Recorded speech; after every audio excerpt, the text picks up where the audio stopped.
আসসালামু আলাইকুম। একটা ভিডিও সামাজিক যোগাযোগ মাধ্যমে দেখা যাচ্ছে এবং ব্যাপকভাবে সেই ভিডিওটা নিয়ে আলোচনা সমালোচনা চলছে। তো চলুন আমরা কথা না বাড়িয়ে সেই ভিডিওটা দেখি। বহুত বড় বড় অফিসাররা স্যার পা ধরছে 5ই আগস্টে পরে আমাদের জায়গা। স্যার আমরা কিছু বলি নাই। স্যার আমরা এরকম কুকুরের মতো পাছাটা হই নাই। স্যার ঠিক আছে? স্যার ভাই উনি হলো এই আসনের হলো এমপি ক্যান্ডিডেট, ঠিক আছে? কোন দলের স্যার?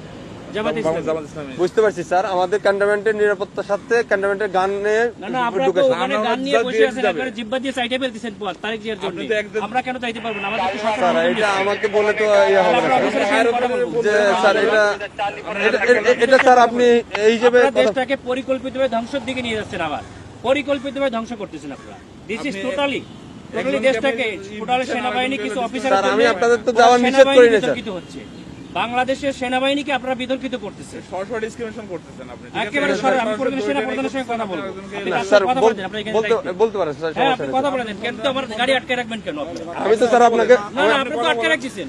আমি তো স্যার আপনাকে যাইতে দিলাম স্যার, আমি তো আপনাকে ইয়ে করি। আপনারা আমাকে একটু সহযোগিতা কিছু করবেন। অফিসাররা আমার টোটালি সেনাবাহিনী, এদেশের সম্পদ, এই সম্পদকে আপনারা বিতর্কিত করতেছেন আপনাদের ব্যক্তি স্বার্থে। স্যার একটু স্যার একটু স্যার ব্যক্তি স্বার্থে করতেছেন। ব্যক্তি স্বার্থে সরকারকে, এই প্রশাসনকে আপনারা বিতর্কিত করতেছেন। স্যার, একটু আমাকে সময় দেন স্যার। সময় দেন।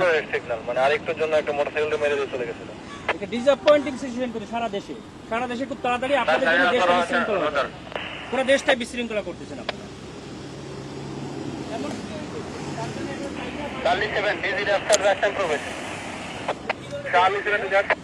স্যার আসসালামু আলাইকুম স্যার, কপাল নিজাম সালিনান থেকে স্যার। স্যার ওই যে সালিনানে দিয়ে প্রবেশ করে ওই যে সালিয়েট যে বাইরে হবে জামাত পদপ্রার্থী, ওনার সাথে গানম্যান আছে স্যার, আমি এলাও করলাম স্যার। এমপি পদপ্রার্থী, সংসদ পদপ্রার্থী, ওনার সাথে গানম্যান আছে স্যার। আমি এদিক দিয়ে- তারেক জিয়ার প্রতিদ্বন্দ্বী ডাক্তার এস এম খালেদুজ্জামান বলেন।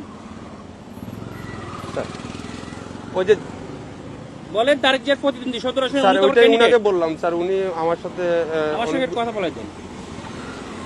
আচ্ছা স্যার একটু কথা হ্যালো, আসসালামু আলাইকুম।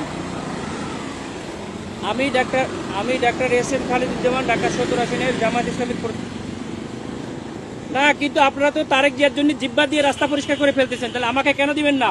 Y not? আপনি শোনেন, আপনার নাম কি বললেন? আপনি দেশটাকে পরিকল্পিতভাবে আমাদের মধ্যে এটা কেওয়াস সৃষ্টি করতেছেন আপনারা। নো নো নো নো, কেন নয়? আপনারা দেশটাকে ধ্বংসের দিকে নিয়ে যাচ্ছেন এবং কিছু অফিসার নিজেদের ব্যক্তি স্বার্থ হাসিলের জন্য আমাদের সুপরিকল্পিতভাবে 5ই আগস্টের পরে আমাদের দেশটাকে আপনারা ধ্বংস করতেছেন।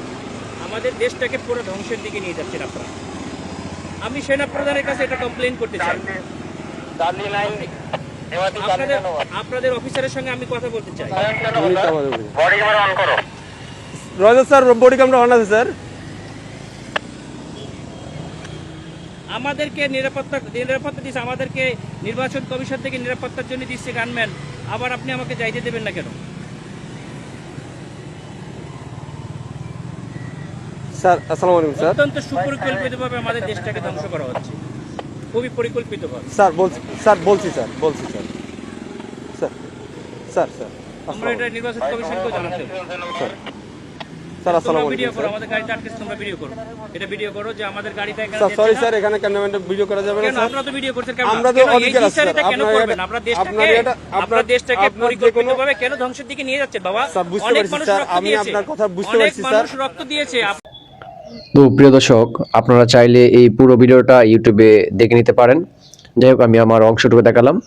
তো এই ভিডিওটা মূলত সামাজিক যোগাযোগ মাধ্যমে ব্যাপক ছড়িয়ে পড়েছে এবং সেখানে দেখা যায় ঢাকা ক্যান্টনমেন্ট এলাকায়, যেটা ঢাকা সেনাবাহিনী কর্তৃক পরিচালিত, এবং সেখানে যখন ঢাকা 17 আসনের বর্তমানে জামাত ইসলামীর এমপি মনোনীত প্রার্থী ডক্টর এস এম খালেদুজ্জামান, তিনি সেখান দিয়ে হয়তো কোনো একদিকে যাচ্ছিলেন, ঠিক সেই অবস্থায় দায়িত্বরত সেনাবাহিনীর সদস্যরা, সৈনিক অফিসাররা বা যারাই এখানে দায়িত্বরত ছিলেন, তারা সেখানে তাকে চেক করার জন্য দাঁড় করান।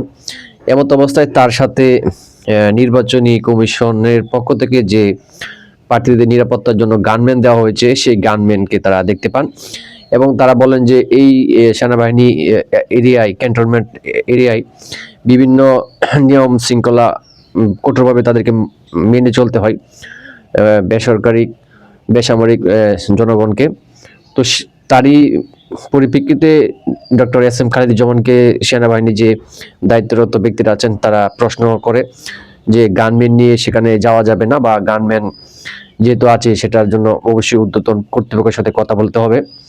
তো এমত অবস্থায় যে সেনাবাহিনীর যে দায়িত্বরত কর্মকর্তা বা অফিসাররা আছেন তাদের সাথে ডক্টর এস এম খালেদুজ্জামানের কিছুটা বাক বিতণ্ডা হয়। এই ভিডিওটা নাকি প্রায় 1 মাস আগের ভিডিও। তো এটা নাকি বর্তমানে সেনাবাহিনীর দায়িত্বরত ব্যক্তিরা বলেছেন এটা 1 মাস আগেই মিটমাট হয়ে গেছে। কিন্তু প্রশ্ন হচ্ছে হঠাৎ করে এই ভিডিওটা আবার কেন ভাইরাল হলো, বা এটা কে চুরি দিয়েছে? সেনাবাহিনীর যে ভিডিও সেটা তো সেনাবাহিনী ছাড়া অন্য কারো কাছে যাওয়ার কথা না। এখন অনেকে প্রশ্ন তুলছে যে তাহলে সেনাবাহিনী এত গুরুত্বপূর্ণ একটা প্রতিষ্ঠান, বাংলাদেশের যে সার্বভৌমত্ব ও নিরাপত্তার চাঁদের আবৃত্তি থাকে, তার জন্য প্রধান দায়িত্ব থাকে সেনাবাহিনীর উপর। সেই সেনাবাহিনীর এই গুরুত্বপূর্ণ নথি কিভাবে বাহিরে প্রকাশিত হলো, এটা তো একটা বড় প্রশ্ন।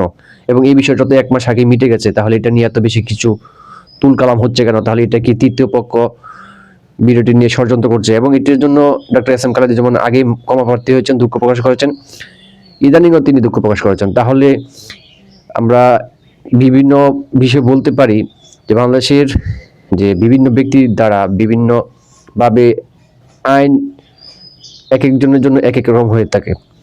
তিনি যে প্রশ্ন করেছেন আপনারা শুনেছেন, আমি বলতে চাই না। তো আইন তো সবার জন্য সমান হওয়া উচিত।